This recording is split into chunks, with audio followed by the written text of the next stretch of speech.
Hi welcome back. അപ്പോൾ ഇന്നത്തെ recipe മുട്ട വീട്ടിലിരിക്കുന്നുണ്ടെങ്കിൽ പെട്ടെന്ന് തയ്യാറാക്കിയെടുക്കാൻ പറ്റിയ ഒരു അടിപൊളി വെറൈറ്റി എഗ് ലോലിപോപ്പിൻ്റെ റെസിപ്പിയാണ്. ശരിക്കും സിമ്പിളാണ് കേട്ടോ. ഒരു 10-15 മിനിറ്റ് ഉണ്ടെങ്കിൽ തന്നെ പെട്ടെന്ന് റെഡിയാക്കി എടുക്കാൻ പറ്റും. അപ്പോൾ ഇതിലേക്ക് മെയിനായിട്ട് വേണ്ടത് മുട്ടയാണ്. ഞാനിപ്പോൾ ഇവിടെ ഒരു 4 മുട്ട പുഴുങ്ങിയെടുത്തിട്ടുണ്ട്. പിന്നെ ഒരു വലിയ സവാള ചെറുതായിട്ട് കട്ടാക്കിയത്, പിന്നെ കുറച്ച് മല്ലിയില, കുറച്ച് ഇഞ്ചി വെളുത്തുള്ളി പേസ്റ്റ്.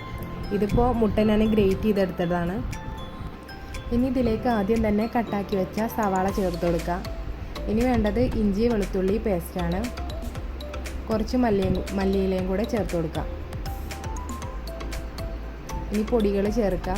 ഒരു 1/2 ടീസ്പൂൺ മുളക് പൊടി, ഒരു നുള്ള് മഞ്ഞൾപ്പൊടി, ഒരു 1/2 ടീസ്പൂൺ കുരുമുളക് പൊടി, ഒരു 1/2 ടീസ്പൂൺ ചിക്കൻ മസാല. ഇതും കൂടെ ചേർത്ത് ആവശ്യത്തിന് ഉപ്പും കൂടെ ചേർത്തിട്ട് നന്നായിട്ടൊന്ന് മിക്സ് ചെയ്തിട്ടെടുക്കുക.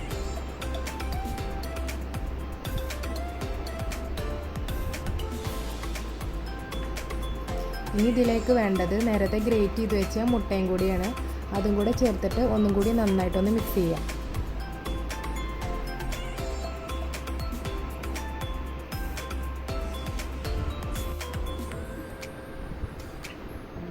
ഇനി ഇതിലേക്ക് ചേർത്ത് കൊടുക്കുന്നത് ഒരു 2 ടേബിൾ സ്പൂൺ മൈദയും കൂടിയാണ്.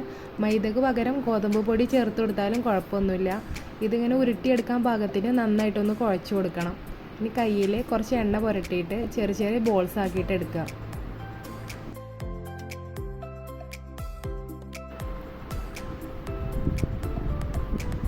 ഇനിയിപ്പോൾ ഞാനിതൊന്ന് മുക്കിയെടുക്കാൻ വേണ്ടിയിട്ട് ഒരു മുട്ട എടുത്തിട്ടുണ്ട്. ഇതിലേക്ക് ഒരു അല്പം ഉപ്പും ഒരു 2 ടീസ്പൂൺ പാലും കൂടി ചേർത്തിട്ട് നന്നായിട്ടൊന്ന് മിക്സ് ചെയ്തിട്ടെടുക്കണം.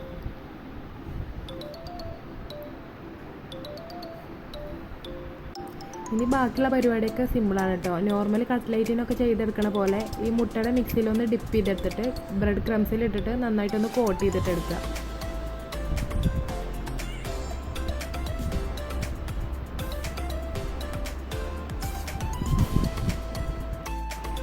ഇനി ഇത് മൊത്തത്തിൽ ഇതേപോലെ ഒന്ന് ചെയ്തെടുക്കുക.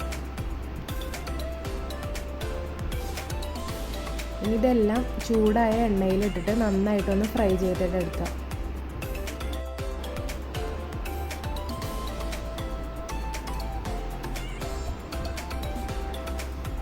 അപ്പോൾ ഇതൊരു ഗോൾഡൻ ബ്രൗൺ കളർ ആകുമ്പോൾ എണ്ണയിൽ നിന്നും കോരിയെടുക്കുക. വളരെ ഈസിയാണ് കേട്ടോ. പെട്ടെന്ന് റെഡിയാക്കി എടുക്കാൻ പറ്റുന്ന ഒരു ഈവനിങ് സ്നാക്കാണ്. അപ്പോൾ ഉണ്ടാക്കി നോക്കിയിട്ട് എല്ലാവരും അഭിപ്രായം അറിയിക്കുക. വീഡിയോ ഇഷ്ടമായാൽ ലൈക്ക് ചെയ്യുക, കമൻറ്റ് ചെയ്യുക. ഇതുപോലത്തെ വീഡിയോസിന് വേണ്ടി ചാനലൊന്ന് സബ്സ്ക്രൈബ് ചെയ്യുക.